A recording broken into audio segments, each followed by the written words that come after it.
The first question, Rita, how has this role personally influenced the way you approach, task, and manage your family responsibility? So you've got a young family. Yes. Well, thank you so much.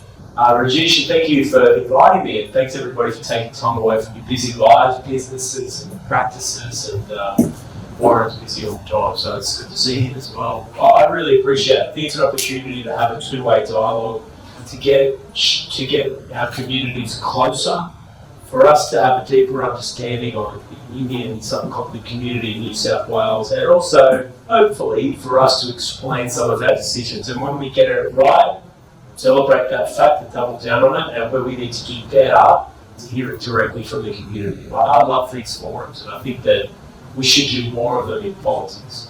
In terms of my family responsibilities, if I'm going to be honest, I think like a lot of people in this room, I'm finding it difficult.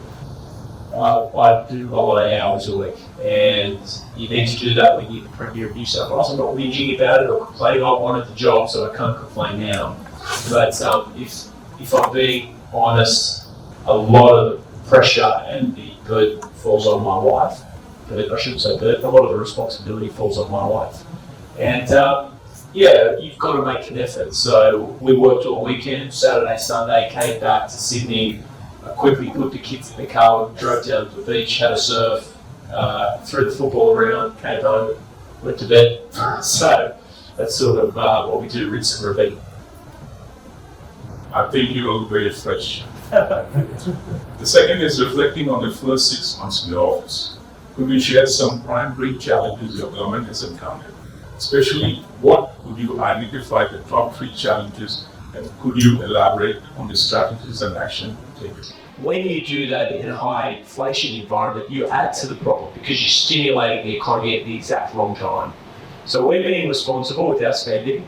We are ensuring that we're living within our means, and we're not adding to the Commonwealth and Reserve Bank's problem when it comes to inflation, because it's ruinous for the economy in the long run. In relation to privatisation, I completely agree with you. And it's not just happening in the ports. I don't like to get too political because there's enough time for politics, but I have to say that the previous government's decision to privatise not just the ports, but the ports, electricity and energy and toll roads, the big losers as a result of that decision were businesses. Other businesses, a lot of small and medium-sized enterprises, and there's a couple of reasons for that. They're monopolies, effectively, and they're essential infrastructure.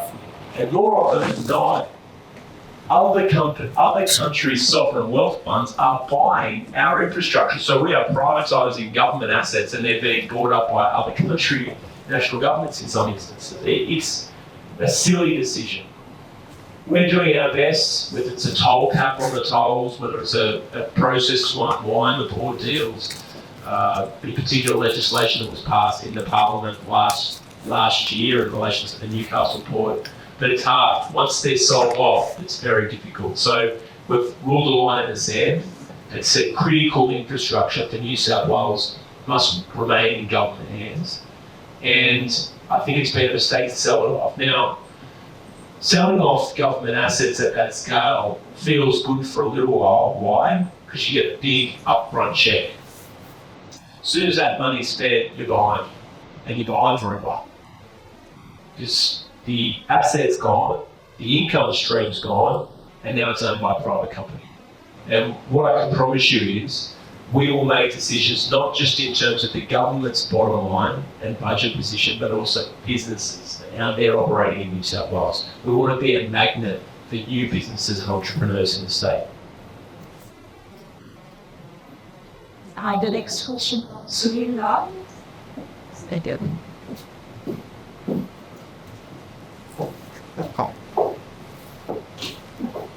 Okay, welcome. Thank you once again for the great to meet you guys. My question is around IQ. The current treasurer, Dan, and stuff, figuring out tough IQ and the way it's managed, rightly so. But he's going to be quiet since then. He's got a lot to do, but businesses are hurting with their premiums they pay, constant claims of mismanagement, and you talk about privatisation. Perhaps that's one that should go back to privatisation. It's not being handled, it's a big burden on the financial of the state. And those who are involved in managing IKEA are not managing, they're mismanaging it. Is there some kind of reform that may come through sometime soon and first turn on your government?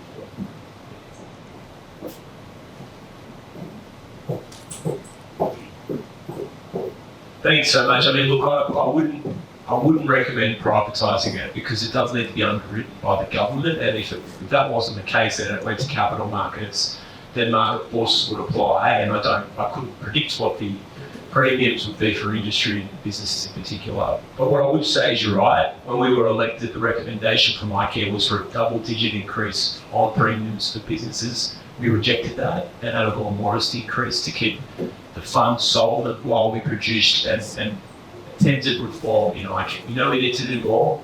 We know that it's falling disproportionately on a lot of small businesses, and we don't want to be in a position where people go out of business, or the business costs, the input cost of businesses is so extreme that it means New South Wales becomes uncompetitive.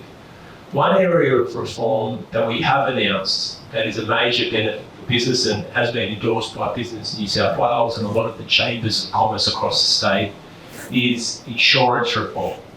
New South Wales is the only state in Australia that taxes your insurance, your private insurance, on business and on households. And in many instances, it's one of the leading reasons why the uninsured or underinsured rate in New South Wales is the highest of any place in the country. Our insurance is the second highest of any jurisdiction in the country behind Queensland, which is subject to tropical thunderstorms and a lot of natural disasters. So we've made a decision to remove the tax that's currently on insurance and instead apply it at a rate at property rather than on businesses. Now, that will be a major incentive to take out insurance. It should drop insurance premiums for businesses in New South Wales and ensure that we are competing on a like-for-like basis across all jurisdictions in the country.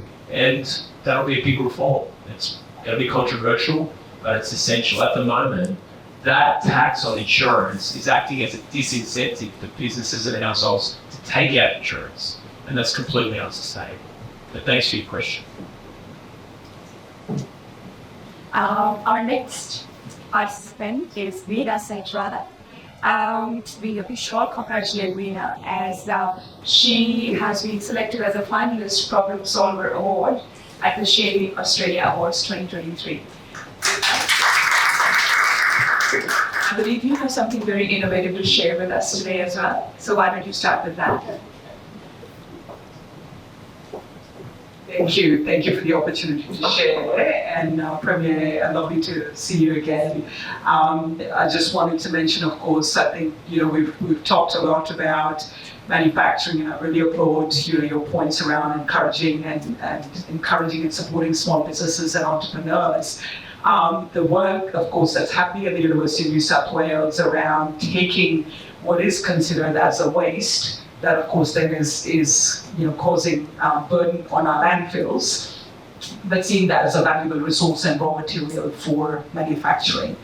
And where the connectivity, of course, is very much linked to the points you've been making around building and providing homes, affordable and sustainable homes, for people who live in New South Wales. It is also directly connected to our ability to manufacture a lot of these products that we need, to put into our homes, like, for example, our tiles and so on. Without kind of boring you with a lot of detail, your Minister for Environment, Minister Penny Sharp, visited our micro factory on Friday, actually. I'll let her tell you what she felt about it. But I guess what was really impressive from her perspective is the fact that not only are these materials that are directly taken out of landfills, so it's the microfactories in Nowra, we've set it up on the tip site, so at Shoalhaven Council, taking directly waste resources coming from the tip itself. I guess the benefits are that means one, it's a local supply chain, and you're creating, in a way, world's first high performance products. That means what's sustainable is also going to be affordable. That's really the big difference. When we talk sustainability, the question becomes, can we create local jobs? Of course. Can we do it at the right scale? So microfactories are really about proving that you can commercialize products and do it in a way that benefits regional communities in New South Wales. So I guess from my perspective, really to be able to highlight some of these points is that we've now demonstrated that effectively you can take waste resources, do manufacturing, and really provide those local jobs. Just as a bit of information, we started commercializing this. The science has been going on for a while, but commercialization really took off this year. Just in a short span of 1 year, we've created 20 jobs. So that's just an example of one, microfactory in Nauru. So I guess for us, what's been exciting in engaging with Minister Sharp on Friday is to see the excitement and also now listening to everything you said around the opportunities to provide more homes for young people, particularly make it affordable, because of course, to your point, the cost of living is going up. I did bring in a few little samples, beautiful stories, and a lot of these. This one's got old beanies and waste glass. This white one's got a lot of fabric that's gone in from our waste mattresses, all of the things that our local councils, of course, are responsible for collecting. So I guess the long-winded part of that question is thinking about that whole bigger picture around when we talk recycling and remanufacturing and creating jobs. Do you see that whole new ecosystem you're creating, which I love, by the way, creating local homes, 25,000, I think is a number that you said just at the Rose Hill, if I remember correctly. Regardless of that, products need to be manufactured that go into making. Do you see an opportunity to connect what we can do in caring for our environment, caring for our people, and how do you see that happen? Yeah, thank you. Sorry, that's all right. Thank you, Eric. Can I just start by thanking you for the work that you do at NSW? I think we can all agree that notwithstanding our world-class public education system and research universities, the country has not done a great job of commercialising innovation and breakthroughs from a research level. And there's one big exception, and that's UNSW. And there's been an amazing focus on problem solving, but also having a real practical approach to what's happening in the real economy. And you deserve a lot of credit for that, as do peers at that university. I think the whole state and country can learn more from that. This is, if you look globally, economies that derive a lot of wealth and drive a lot of exports as a result of natural resources historically have not done as good a job as they could when it comes to research and development and commercialisation, and we've got to do better. The reason for that is not because we don't like mining. We like mining, that's a big part of our economy, particularly critical minerals into the future, but we've got to be diverse as well, and we have to have a complex economy. And a complex economy means that if one part of the global supply chain stalls or there's a dip in demand in relation to a specific part of the world's economy, it can be filled by another part of our complex economy in New South Wales. There's no reason why we can't achieve whatever. World-class research universities, a wonderful public education system, billions and billions of dollars of private capital, international private capital that's desperate to invest right here in New South Wales, property rights, stable economy. And I think most Australians still believe, regardless of our differences, that we each have more in common with each other than we do differences. Now you put all of those together and stack them on top of one another, and that is a powerful international story, not just for our economy, but our community. And as a result of that, I think the sky's the limit. I genuinely do. In relation to your specific question, I think the real opportunity for that is the government's decision to have a patent book when it comes to new housing designs. We've announced an international competition to have architects from around the world come to Sydney and design a standard, if you like, unit block and terrace house. And the reason for that is, for a builder that wants to make the jump from freestanding houses to apartment building, then there'll be a standard design for them to grab and apply at scale. And that's a great opportunity for recycled goods to be part of that product stream, if you like. And I think that could be really exciting for New South Wales. The next question is from Shiva. Shiva, to introduce yourself.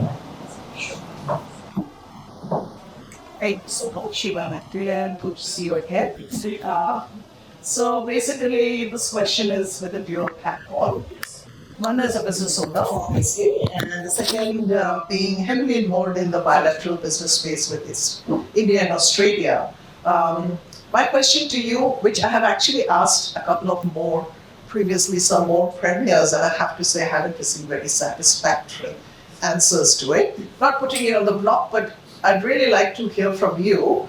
How would you attract businesses, international businesses to New South Wales?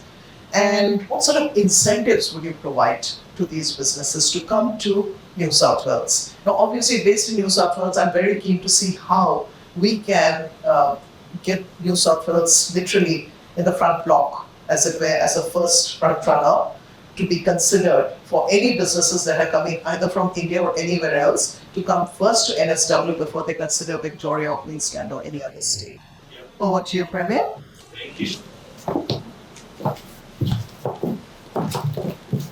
Well, a good question, a difficult one to answer. It's not possible to offer globalised incentives. It really has to be done on an industry basis or a particular foreign investment opportunity. Generally speaking, in terms of capital markets and investment opportunities, since I've become Premier, I've had people from Korea, Japan, Germany, a big interest from Central Europe, a big interest from increasingly the United States, and also major delegations from the subcontinent, in particular India. So there's more than enough interest in foreign investment for New South Wales. More than we can probably handle, if I'm going to be honest. And that goes to everything from critical minerals, to existing mining tenements and leases, to education, to tourism, to services and fintech and emerging technologies. What we need to do better is explain the enormous change in New South Wales, particularly in the last 10 years. The fastest growing community in this state is the Indian subcontinent community. And we're talking about a group of people who love their country, who are highly educated, who are particularly motivated, particularly in areas of commerce and industry, and are disproportionately overrepresented when it comes to entrepreneurs. So we've got a giant diaspora that is multilingual, that has access to one of the greatest and largest and fastest growing economies in the world. And frankly, I don't think we do a good enough job of exploring those people-to-people, business-to-business opportunities. Because that's a huge advantage for New South Wales, a massive advantage. If we can get that right and say to our community in New South Wales, we want you to do business here and in the subcontinent and all around the world, but establish a business right here, then you'll see self-perpetuating growth that's driven by young Australian kids that have an Indian heritage. It's a massive opportunity for New South Wales. And I think I've got to do a better job of explaining those advantages and then saying to a young person that maybe lives in Western Sydney that has Indian heritage, we want you to back yourself. We want you to start a business. We want you to potentially borrow some capital or work hard to get your own capital and invest in yourself, because the benefits for New South Wales and Australia are limitless if we get it right. We have time for one last question from Ruri Putrani. Already answered my question was about what we each together. It's that was there. Revisiting which makes the thing that you want really pouring over of the metro station to other stations. I do have substitution only when that no, the kind of water review they have ignored the last time the council ignored. I do more in that part with big centers in Square and the metro. Same goes to the city. Right at the station. You get liking. Yeah. It's difficult for me to comment about the specific one, other than to say, of course, we want to work with builders and developers and bringing onto the market world-class quality developments, which we know developers and builders in New South Wales want to bring to market, and doing it in a way where it's located on public transport infrastructure. And really, we want to work with you on that. We want to work with you on that. And we think it's important for the state. One of the key changes I think that we've been able to, as a government, to articulate, Warren and me and my peers, Daniel Mookie, the Treasurer, and Drew Carr, the Deputy Premier of New South Wales, has been to say for the first time, if we say no to builders and developers, and if we just keep telling them no, well, where are people going to live?